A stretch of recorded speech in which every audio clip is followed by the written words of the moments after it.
I belong to a bizarre nature-worshipping tribe whose tools of reverence are antennas and cameras. It's a group of wandering weather geeks who make their way every spring to Tornado Alley.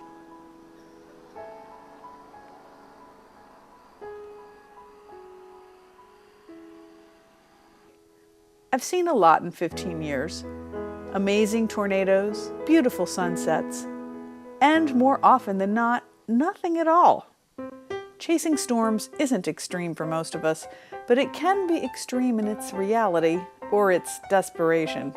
The best place to chase is the plains, in the big wide open spaces where you can watch nature at its worst, form amazing cloud structures, and there's nothing blocking you between the storm, and there's a good road network. You can get to it, there's no problems. Sometimes we get, I guess you could say, a little bit desperate and there's nothing happening in where we want it to happen, where it doesn't affect anyone and starts to affect population or high density areas. Places like Arkansas or Mississippi, it's a dangerous area to chase simply because the road structure's not there and you can't see what's going on. Well, we're here with Dr. Wedge after seeing 2 wedges last year, Bill. What are your prospects for 2011?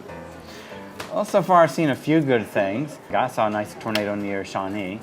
So considering how some people did that day, I don't really like high risk. High risk means high bust and high stress. There's a lot of forecasting, tinkering with gear, hanging out in hotels and restaurants and empty dirt lots, looking with concern at dwindling bank accounts, and trying to justify driving in 1,000-mile circles.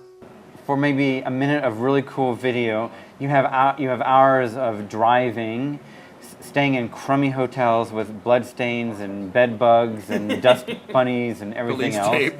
But yeah, police tape. You have nasty food. Taste your food. Rotating, and not rotating storms, you see rotating taquitos in the gas station as they sort of rotate anti-cyclonically, and you can smell the aroma. And then, of course, you get to your target and nothing happens, and your other friends that are 100 miles north see the tornado. Or you make a wrong turn and you see rain, and your friends see a nice tornado. Or no one sees a tornado, and we all sit under a warm sun and get a sunburn. Tornadoes? Everything else. This is pretty much a hobby that involves living out of your car. We're storm gypsies. If you want to know what's extreme about storm chasing, this is it, the driving. Chaser's car goes through many changes while on the road. Yeah, you have the extreme dirt that gets entrained on the car that takes at least 2 car washes to get off after I get home. You have the random nails that you run over, which I seem to be very good at doing every single year. You have the general mess that takes place inside the car, but I think we handle that actually pretty well. The truck or any storm chasing vehicle usually is a mess while you're out on the road until you get home and you spend 3 days cleaning it out afterwards. So. We do have Febreze because it does get a little stinky in there when you have 5 people for 2 weeks in the same car. We try to keep it clean, but we do have a lot of Febreze that we use. You're certainly at risk of losing glass, body damage, and then just general accidents from things like deer and all that stuff. But we try to minimize the hail damage. Dave's got the Lexan guards that he designed for all the glass. I designed the headlight hail guards. So we have that protected, and we have the windshield hail guard, which Dave also designed, which folds forward, so that hopefully protects the windshield. I hate to admit it, I am a nerd, and I'm proud of it. I have a car. I've made a big commitment this year to buy a car. I'm in a lot of debt because of it, and I've fitted it out with like 0.8mm safety laminate for all the windows, so if a big baseball hailstone hits the windows, it's not going to cave in. I've got a customised hail rig. I've spent about nearly 80 to 90 hours wiring all the power grids that go to the car. I've got 2 24-hour power supplies. I've got one, you don't know. I can run, I think, 27 devices in my car. We didn't cover the damage that the car does to other things.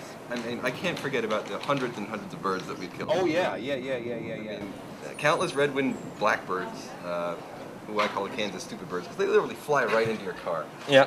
There's I believe they're boat-tailed grackles. We've killed a couple of those. Those turtles.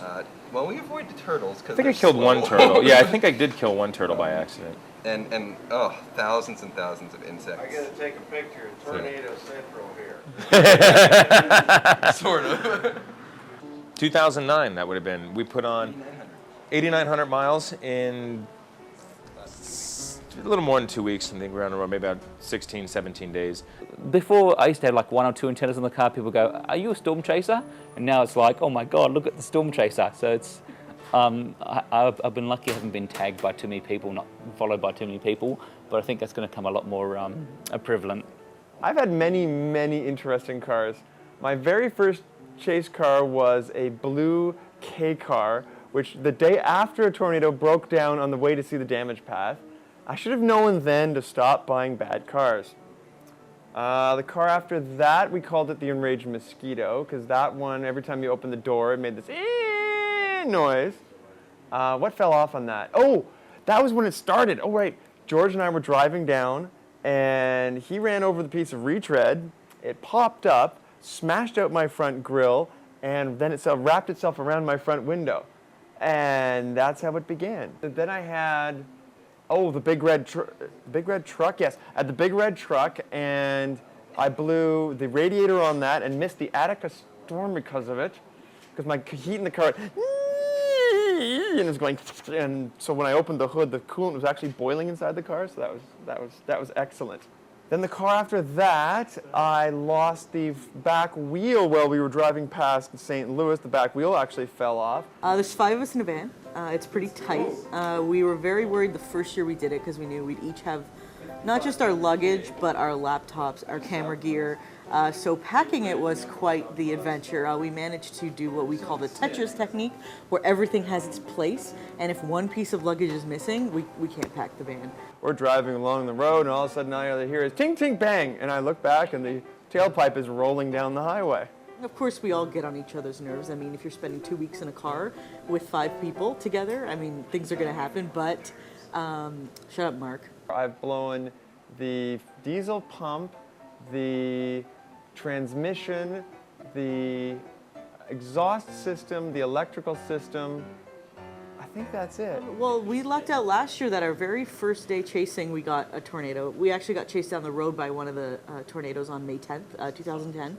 But that's the payoff. One of the payoffs is, of course, seeing the tornadoes. The other payoff for us, because we're all meteorologists, was actually seeing the stuff in the atmosphere. I mean, you read about it, you study it, but to actually see it, that was the biggest payoff. The first time we saw a supercell grow, form, and then form the tornado, I think was the biggest payoff we could have asked for. So we got 2 targets, which we may have to flip a coin on. One is South Central Kansas, the other one is Nebraska. You're favoring Nebraska. I'm favoring Nebraska because Tell us your thoughts. there's more dynamical forcing in Nebraska, and even though there's a little bit of cloud cover there, it is starting to break up. So I'm anticipating a good recovery of the air mass.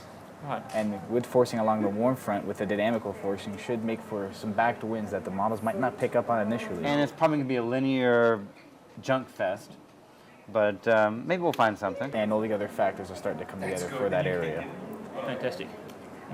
Syrup. It's all worth it. If you don't see a tornado, you know it's disappointing. But for a lot of us, just seeing the structure itself is absolutely amazing. It's intense.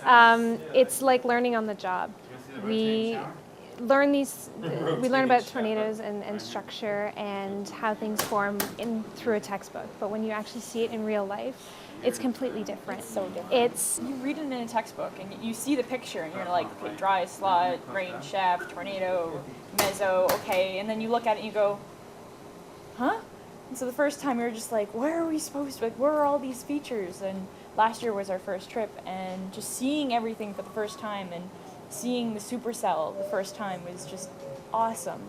And then from there it's progressed to other things, like we saw hail last year, we got some really nice lightning shots, we've seen tornadoes, we've gotten really lucky, we saw a really nice photogenic one this year, and it's building. There's still so many things left to see, there's so many things left. It's not just about tornadoes. Seeing the different structures and that kind of thing is really cool. I love watching storms for their beauty and watching how they develop, and but this year's been very different. I've come across a few things in Joplin, Missouri. I was there 2.5 hours after it hit. I had an elderly gentleman come up to me saying, "Help me find my daughter," and we ended up doing search and rescue, looking for basically a dead body, and it was just gas leaking, and it was very, very surreal. So we forecast, we grab breakfast. You can see it sort of coming around here. We should fight. talk about it and we pick a target. We drive. We run into other chasers. There are a lot of them these days. And we wait. We're testing atmospheric conditions. Ready? We're gonna see some rising motion, hopefully. Sometimes you get the big tornado. Remember that hook's gonna be coming around. Let's go. Yeah, we should go. And sometimes you don't. This is what defeat looks like. The storm died. Just went kaputski. This storm just went. Yeah. Come back down though. Well, went up and kept going. Or actually, I can. I think I can. I can't. I just can't. People occasionally ask me if I've had scary moments. Right over there.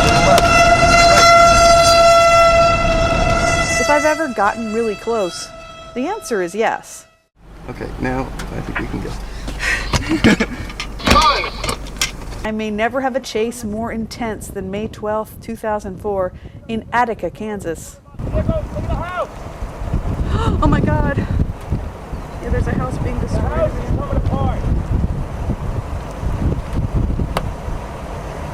Oh, these poor people. Oh my God! Oh my God. Did you see that? Yes, I did. What happened there? The whole house came apart. I've sacrificed a couple of cars to the hail gods. We're filming the damage because what else can we do? And I just keep going back. May 9th, 2011. I'm windblown, I'm sunburned, and I think I'm about to bust again. The stories aren't written to a pounding rock and roll soundtrack. The best chases are a mix of exhilaration and meditation to the sounds of wind and thunder.